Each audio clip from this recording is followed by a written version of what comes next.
ನೋಡಿ, CID ಟೀಮ್ನವರು voice sample ಕೊಡಿ ಅಂತ CT ರವಿಗೆ ಕೇಳ್ಕೊಂಡಿದ್ರು, ಕೊಟ್ಟಿರಲಿಲ್ಲ. ಅವರು ಕೋರ್ಟ್ ಮೆಟ್ಟಿಲೇರಿದ್ರು. ಹಾಗಾಗಿ ಇವತ್ತು ಕೋರ್ಟ್ಗೆ ಹಾಜರಾಗಬೇಕಾಗಿದೆ CT ರವಿ. ಬೆಳಗ್ಗೆ 11 ಗಂಟೆಗೆ ಕೋರ್ಟ್ಗೆ ಹಾಜರಾಗ್ತಾರೆ, ವಿಚಾರಣೆಗೆ ಹಾಜರಾಗಬೇಕು. ಕೋರ್ಟ್ ಡೈರೆಕ್ಷನ್ಸ್ ಏನು ಕೊಡುತ್ತೆ ಅಂತಕ್ಕಂಥದ್ದು ನೋಡೋಣ.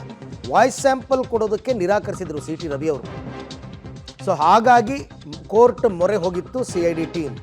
ವಾಯ್ಸ್ ಸ್ಯಾಂಪಲ್ ಕೊಡೋದಕ್ಕೆ ಡೈರೆಕ್ಷನ್ಸ್ ಕೊಡಿ ಅಂತ ಅಂದ್ಬಿಟ್ಟು. ಈಗ ಕೋರ್ಟ್ಗೆ ಅವ್ರು ಹಾಜರಾದ ಮೇಲೆ ಡೈರೆಕ್ಷನ್ಸ್ ಕೊಡ್ತಾರೆ.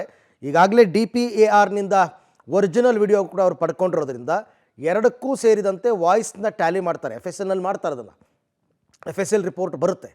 ಬಂದಾಗಂತೂ ಅದು ಕನ್ಫರ್ಮ್ ಆಗುತ್ತೆ. ಈಗ ಸದ್ಯಕ್ಕಂತೂ ಮೇಲ್ನೋಟಕ್ಕೆ ಇವರು ಆಕ್ಷೇಪಾರ್ಹ ಪದ ಬಳಕೆ ಮಾಡಿರೋದು ನಿಜ ಅನ್ನೋದನ್ನು CID ಅವರು ಕಂಡುಕೊಂಡಿದ್ದಾರೆ. ಈ ಬಗ್ಗೆ ಮತ್ತಷ್ಟು ಮಾಹಿತಿ ನನ್ನ ಕೊಲೀಗ್ ಮುರಳೀಧರ್ ಅವರಿಂದ ಪಡ್ಕೊಳ್ಳೋಣ. ಮುರಳಿ, ಈ ರೀತಿ ವಾಯ್ಸ್ ಸ್ಯಾಂಪಲ್ ಕೊಡಿ ಅಂತ ಕೇಳಿದಾಗ ಕೊಡಲ್ಲ ಅಂತ ಹೇಳ್ತಕ್ಕಂಥದ್ದು ತಪ್ಪಾಗುತ್ತೆ ನನ್ನ ಪ್ರಕಾರ. ಹಾಗಾಗಿ ಈಗ ಕೋರ್ಟ್ ಮೊರೆ ಹೋಗಿದ್ದಾರೆ. ಸೊ ಕೋರ್ಟಲ್ಲಿ ಏನು ಎಕ್ಸ್ಪೆಕ್ಟ್ ಮಾಡ್ಬೋದು ಇವತ್ತು ಈ ಪ್ರಕರಣದಲ್ಲಿ ಅಂತ?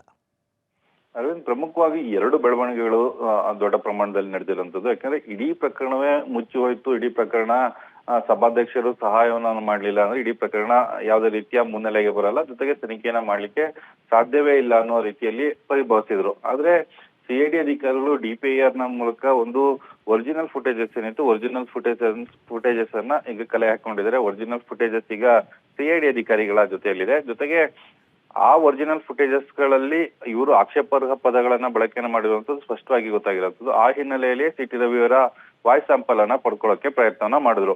ಯಾವಾಗ ವಾಯ್ಸ್ ಸ್ಯಾಂಪಲ್ ಅನ್ನ ಕೊಡ್ಲಿಕ್ಕೆ ಇವರು ನಿರಾಕರಣೆಯನ್ನ ಮಾಡ್ತಾರೆ, ನಿರಾಕರಣೆ ಮಾಡಿದಾಗ ಕೋರ್ಟ್ ನ ಮೆಟ್ಟಿಲೇರಿದ್ರು. ಕೋರ್ಟ್ ನ ಮೆಟ್ಟಿಲೇರಿದ ಸಂದರ್ಭದಲ್ಲಿ ಇವತ್ತು 11 ಗಂಟೆಗೆ ವಿಚಾರಣೆಗೆ ಹಾಜರಾಗ್ಲಿಕ್ಕೆ ಒಂದು ನೋಟಿಸ್ ಅನ್ನ ಕೊಟ್ಟಿರುವಂತದ್ದು.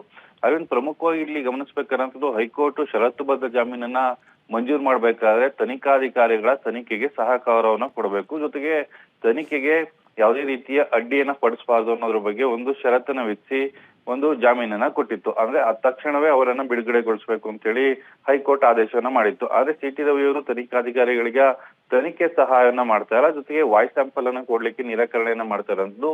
ಈ ಹಿನ್ನೆಲೆಯಲ್ಲಿ CID ಅಧಿಕಾರಿಗಳು ಕೋರ್ಟ್ ನ ಮೆಟ್ಟಿಲೇರಿದ್ರು. ಕೋರ್ಟ್ ಈಗ ಅವ್ರಿಗೆ ನೋಟಿಸ್ ಅನ್ನ ಕೊಟ್ಟಿದೆ. ಇವತ್ತು 11 ಗಂಟೆಗೆ ಅವರು ವಿಚಾರಣೆಗೆ ಹಾಜರಾಗ್ತಾ ಇದ್ದಾರೆ. ಅದಕ್ಕೆ ಯಾವ ರೀತಿಯ ಕ್ಲಾರಿಫಿಕೇಶನ್ ಅನ್ನ ಕೊಡ್ತಾರೆ, ಜೊತೆಗೆ ವಾಯ್ಸ್ ಸ್ಯಾಂಪಲ್ ಅನ್ನ ಯಾಕೆ ಕೊಡ್ತಾ ಇಲ್ಲ ಅನ್ನೋದ್ರ ಬಗ್ಗೆ ಸ್ಪಷ್ಟನೆಯನ್ನ ಏನ್ ಕೊಡ್ತಾರೆ ಅನ್ನೋದ್ರ ಬಗ್ಗೆ ಸಾಕಷ್ಟು ಕುತೂಹಲ ಇರುವಂತದ್ದು.